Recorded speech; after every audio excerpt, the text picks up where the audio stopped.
இன்னைக்கு கோதுமை ரவை லட்டு செய்ய போகிறேன். அது கோதுமை ரவை 1 கப் எடுத்துருக்கிறேன். 3/4 கப்பு வெல்லம் அதுக்கு தேவையானது.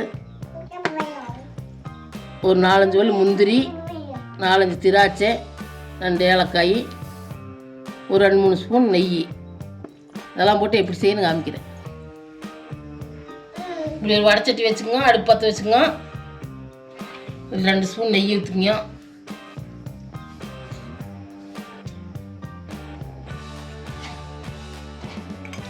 நெய் காயிட்டு முந்திரி திராட்சை வறுத்துக்கலாம். நெய் காஞ்சிருச்சு, முந்திரி திராட்சை போட்டு வறுத்துக்கலாம்.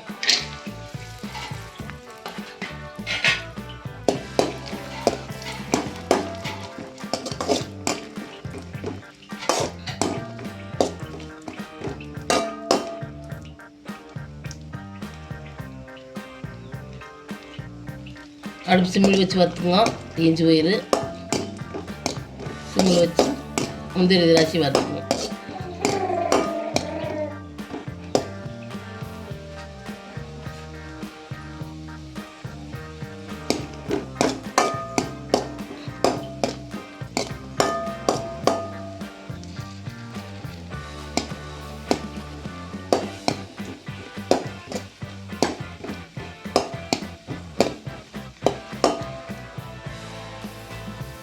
வறுவிட்டுச்சு, நீ எடுத்து ஒரு தட்டத்தில் வச்சுக்கலாம்.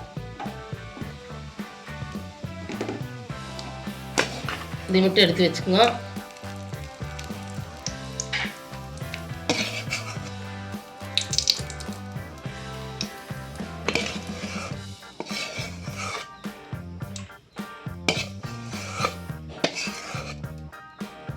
இதே நெய்யில் கோதுமை ரவை போட்டு வறுத்துக்கலாம்.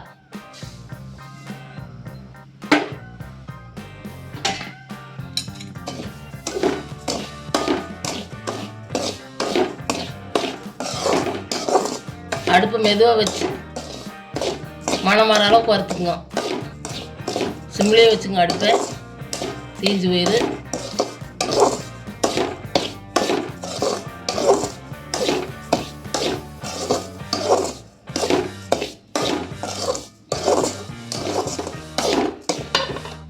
இந்த அளவுக்கு வறுத்துக்குங்க. இப்படி தொட்டு பார்த்தீங்கன்னா கையில் சூடு வரணும். இந்த அளவுக்கு வறுத்துக்குங்க. எடுத்து ஒரு பிளேட்டில் கொட்டிக்கலாம்.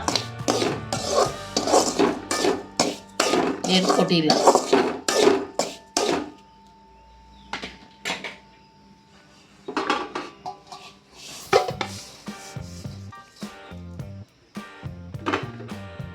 மறுபடியும் அதே வடைச்சட்டி வச்சுக்குவோம். 1 கப்பு ரவைக்கு 3 கப் தண்ணி ஊற்றிக்கலாம். 2.5 கப்பு இதில் ஊற்றிட்டு 1/2 கப்பு வெல்லத்தை போட்டு கரைச்சிக்கலாம். இப்போ 2.5 கப்பு ஊற்றுறேன்.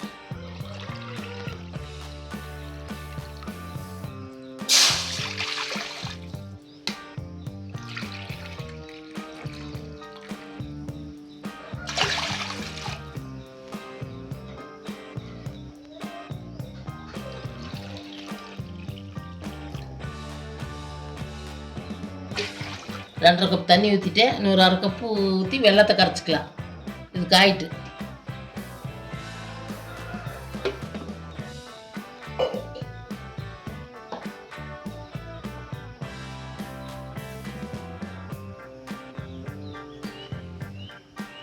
கலர் கொஞ்சம் மஞ்சத்தூள் சேர்த்திக்கலாம். நீங்கள் வேணால் கலர் பவுடர் கூட சேர்த்திங்க. நான் மஞ்சத்தூள் சேர்த்துறேன்.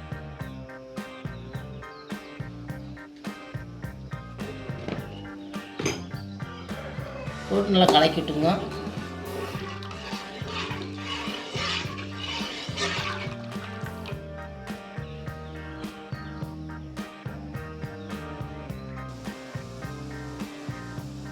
தண்ணி இந்த அளவுக்கு கொதிச்சதுக்கப்புறம் ரவை சேர்த்துக்கலாம்.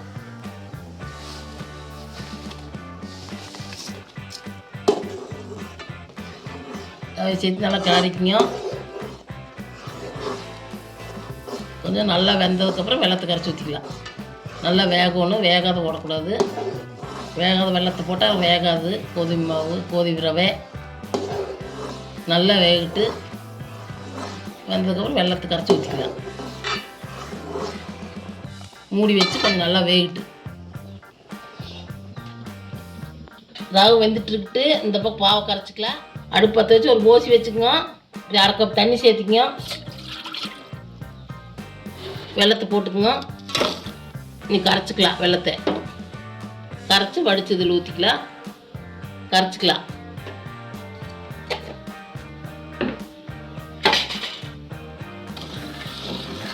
நல்லா கரைச்சிங்க.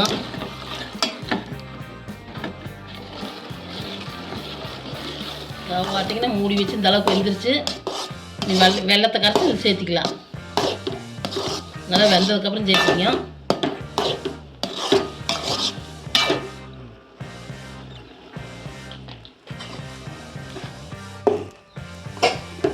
ரவை இந்த அளவுக்கு வெந்துருச்சு. நீ வெள்ளைப்பாக இதில் வடித்து சேர்த்திக்கலாம்.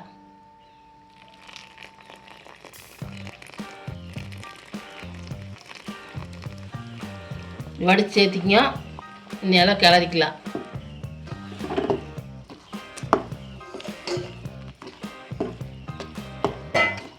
கொஞ்சம் இலகி வரும்.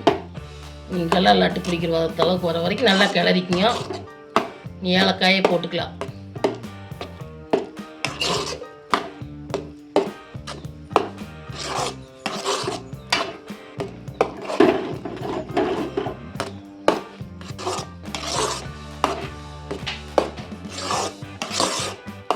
நல்லா வெள்ளை தூத்தி கிளறிட்டு ஏலக்காய் சேர்த்திங்க. நல்லா கலக்கிங்க.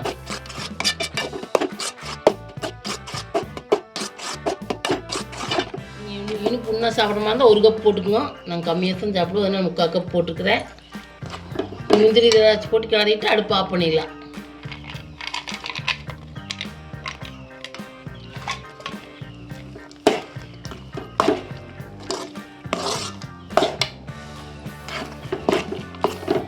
நல்லா கலரிக்கிங்க. ஏகம் கலர் மாதிரி கலரிக்கிங்க.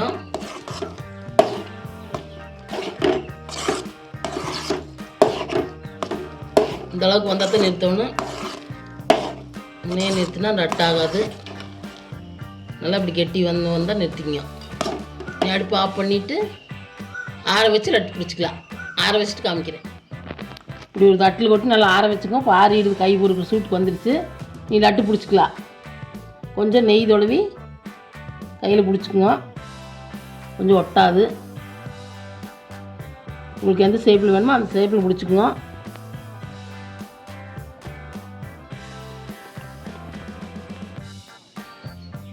இந்த அளவுக்கு பிடிச்சிக்குங்க. எல்லாம் பிடிச்சிட்டு காமிக்கிறேன். பார்த்தீங்கன்னா எல்லாம் பிடிச்சாச்சு. சூப்பராக வந்திருக்கு லட்டு. 1 கப் ரவைக்கு இவ்வளோ லட்டு வந்திருக்குது. நீங்கள் தெரியாதே கூட ஈஸியாக செஞ்சுக்கலாம். முதல் சமைக்கிற பிள்ளைகளை பார்த்து செஞ்சு வருங்க. ஈஸியாக 10 நிமிஷம் செஞ்சிடலாம் லட்டு. செஞ்சு பார்த்துட்டு இது நல்லா சத்தானது. யார் வேணாலும் சாப்பிட்லாம். செஞ்சு பார்த்துட்டு வீடியோ பிடிச்சிருந்தா லைக் பண்ணுங்கள், ஷேர் பண்ணுங்கள், சப்ஸ்கிரைப் பண்ணுங்கள்.